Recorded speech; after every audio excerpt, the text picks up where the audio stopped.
Hello বন্ধুরা, technical sign YouTube চ্যানেলে আপনাদের স্বাগতম। বন্ধুরা, ভারতের মধ্যে প্রত্যেকটা প্রাইভেট কোম্পানি কিন্তু তাদের প্ল্যানে প্রাইস হাই করেছে। এখন এমতো অবস্থায় অনেক মানুষ কিন্তু তাদের প্রাইভেট টেলিকম কোম্পানিকে ছেড়ে বিএসএনএল এর উপর শিফট হতে চাইছে।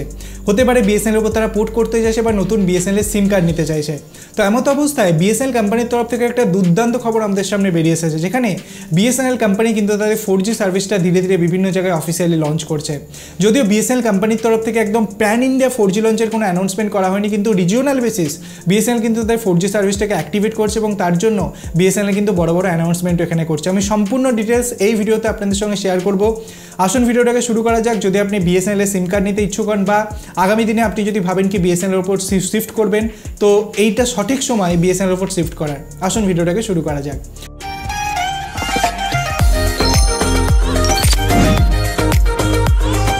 বন্ধুরা, বিএসএনএল কোম্পানি যদি কথা বলি তো তারা 2020 সাল থেকে চেষ্টা করছে ভারতের মধ্যে তাদের 4G সার্ভিসটাকে লঞ্চ করা। যদিও 2019 সালে 69,000 কোটি টাকা revival package first time BSNL মিলেছিল। সঙ্গে 2022 সালে 1,64,000 কোটি এবং 2023 সালে 89,000 কোটি টাকার 4G এবং 5G স্পেকট্রাম কিন্তু বিএসএনএল গভর্নমেন্টের কাছ থেকে পেয়েছিল। এখন এই টাকাটা ইউটিলাইজ করেই কিন্তু বিএসএনএল তাদের 4G এবং 5G সার্ভিসটাকে লঞ্চ করতে চাইছে। এবং এই যে লঞ্চ করছে এটা কিন্তু কমপ্লিটলি ইন্ডিজিনিয়াস টেকনোলজিকে ইউজ করা হচ্ছে, যেখানে টিসিএস মানে টাটা কনসালটেন্সি সার্ভিস কিন্তু বিএসএনএল এর জন্য তাদের ইকুইপমেন্ট ম্যানুফ্যাকচার করছে, তাদের সফটওয়্যার হার্ডওয়্যার সমস্ত রকমের জিনিস কিন্তু টাটা কনসালটেন্সি সার্ভিসেস এখানে দেখছে। রিসেন্টলি আমি একটা ভিডিও বানিয়েছিলাম যেখানে বলেছিলাম কি কলকাতা সার্কেলে মেনলি বালিগঞ্জ এলাকায় বিএসএনএল কিন্তু তাদের 4G সার্ভিসটাকে অফিসিয়ালি লঞ্চ করে দিয়েছে। এবং যখন কলকাতা সার্কেলে লঞ্চ করা হয় তখন কলকাতার জেনারেল ম্যানেজারের তরফ থেকে বলা হয়েছিল শুধুমাত্র কলকাতা নয়, ওয়েস্ট বেঙ্গল সার্কেলেও কিন্তু আগামী 6 মাসের মধ্যে বিএসএনএল 4G অ্যাভেলেবেল হয়ে যাবে। তো এটা একটা খুব বড় অ্যানাউন্সমেন্ট ছিল বিএসএনএল কোম্পানির তরফ থেকে। কিন্তু বিএসএনএল একটা স্ট্রং পয়েন্ট হচ্ছে তামিলনাড়ু সার্কেল। সাউথ ইন্ডিয়া যদি আপনি যান তো তামিলনাড়ু, কেরালা, কর্ণাটক বিএসএনএল এর সব থেকে বড় ইউজার বেস আছে এই তিনটে রাজ্যে, এবং বিএসএনএল এই তিনটে রাজ্যকে কিছুভাবেই ইগনোর করতে পারে না। তো রিসেন্টলি বিএসএনএল কোম্পানি তাদের 4G সার্ভিসটা অফিসিয়ালি লঞ্চ করে দিল তামিলনাড়ুর ত্রিভেলুরের ওপর।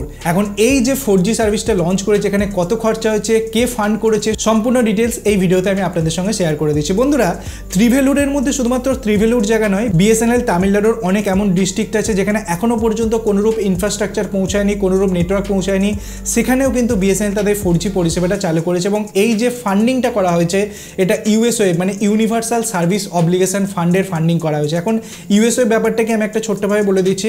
দেখুন, প্রত্যেকটা প্রাইভেট টেলিকম কোম্পানিকে যত তারা রেভিনিউ গেন করে বা যত তারা প্রফিট গেন করে তার একটা পার্সেন্টেজ, অলমোস্ট 5% সরকারের একটা ফান্ডে বা সরকারের একটা তহবিলে তাদের জমা করতে হয়। এখন এই টাকাটা কেন জমা করতে হয়? গভর্নমেন্টের তরফ থেকে 2012 সালে একটা রুল বের করা হয়েছিল কি দেখুন, ভারতের মধ্যে এমন অনেক জায়গা আছে যেখানে বেশি মানুষজন থাকে না, কিন্তু কিছু অ্যামাউন্টের মানুষজন থাকে এবং সেখানে কোনো প্রাইভেট কোম্পানি কিন্তু তাদের ইনফ্রাস্ট্রাকচারটা বানায়নি, কারণ সেখানে যদি ইনফ্রাস্ট্রাকচার বানায় তো তাদের খরচাটা বেশি হয়ে যাবে এবং সেখান থেকে কোনো প্রফিট উঠে আসবে না। তো গভর্নমেন্ট এটা ঠিক করেছিল কি ভারতের মধ্যে যে সকল রুরাল এরিয়া আছে যেখানে এখনও পর্যন্ত কানেক্টিভিটি পৌঁছাতে পারেনি, সেই সকল জায়গায় ইনফ্রাস্ট্রাকচার ডেভেলপমেন্ট করার জন্য প্রাইভেট টেলিকম কোম্পানির তরফ থেকে প্রত্যেক মাসে বা প্রত্যেক কোয়ার্টারে একটা ফান্ডকে জমা করা হবে, যেই ফান্ডটা কিন্তু এই সকল যেগুলো রুরাল এরিয়া আছে তার ডেভেলপমেন্টে কাজে লাগবে, তাদের নেটওয়ার্ক ইনফ্রাস্ট্রাকচার ডেভেলপমেন্টে কাজে লাগবে। এবং এই ফান্ডটাকে বলা হয়েছে ইউনিভার্সাল সার্ভিস অব্লিগেশন ফান্ড। এখন এই যে পার্টিকুলার ফান্ডের টাকাটা কিন্তু বিএসএনএল এখানে ইউজ করেছে এবং টোটাল 16.25 কোটি টাকা খরচা হয়েছে বিএসএনএল কোম্পানির। টোটাল 2114টা 4G মোবাইল টাওয়ার্সকে এখানে বসানো হয়েছে 16.25 কোটি টাকায়।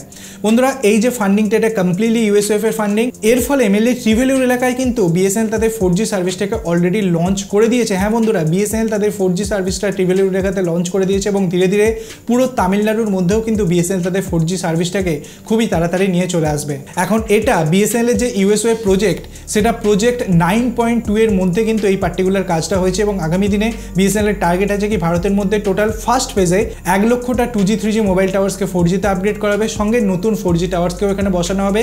এবং বিএসএনএল তাদের টাওয়ারের ব্যাকআপ সিস্টেমটাকে আরও বেশি স্ট্রং করছে। এর আগে কি হতো, আপনি যে এলাকায় থাকেন সেখানে যদি বিএসএনএল এর নেটওয়ার্ক থাকে এবং আপনার এরিয়াকে যদি ইলেকট্রিসিটি চলে যায় তো বিএসএনএল এর নেটওয়ার্ক এখানে ডাউন হয়ে যায়, কোনো নেটওয়ার্ক থাকে না। কিন্তু বিএসএনএল এখানে সোলার পাওয়ার এনার্জি সিস্টেমকে ইউজ করছে, যেখানে যদি ইলেকট্রিসিটি আপনার এলাকাতে নাও থাকে তারপরেও কিন্তু বিএসএনএল মোবাইল টাওয়ারগুলো অ্যাক্টিভ থাকবে এবং আপনাকে সার্ভিস প্রোভাইড করবে। তো এইরকম সিস্টেমও কিন্তু বিএসএনএল এখানে আনছে তাদের 4G টাওয়ার্সের মধ্যে, এবং বিএসএনএলের তরফ থেকে বলা হয়েছে কি অলমোস্ট 25% মোবাইল টাওয়ার্সে কিন্তু এই কাজটা কমপ্লিট হয়ে গেছে, এবং 2026 ফাইন্যান্সিয়াল ইয়ারের মধ্যে ভারতের 100% বিএসএনএল মোবাইল টাওয়ার্সে কিন্তু এই যে ব্যাকআপ সিস্টেমটা এটা কিন্তু অ্যাক্টিভেট হয়ে যাবে। এখন দেখা যাক বিএসএনএল কেমন কি কাজ করে, কিন্তু এটা একটা খুব বড় আপডেট আমাদের সামনে বেরিয়ে এসেছে।